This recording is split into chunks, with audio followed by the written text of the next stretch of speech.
काही दिवसापूर्वी जरांगे पाटलांच्या पुरीवर सुद्धा ही संगीता वानखेडे बोलली. मग तिनं बोलल्यानंतर आम्ही पहिलीपासूनच कधी मधी तिचे व्हिडिओ बघतच होते असंच. कारण खरं सांगू का, मला तिच्या कामाचा गर्व वाटायचा त्यावेळेला की बाबा ही कुठंतरी अन्यायाच्या विरोध खरंच संघर्ष करते.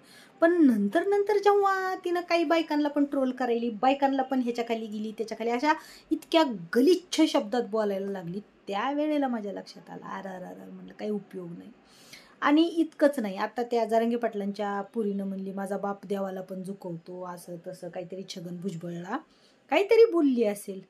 त्यावेळेला संगीता वानखेडेनं तिच्यावर भरपूर टीका केली. आवर्जून तिच्या अकाउंटला गेली, एक असेल वर्ष 2 वर्ष काय जे असेल, आता माझ्या लक्षात नाही किती.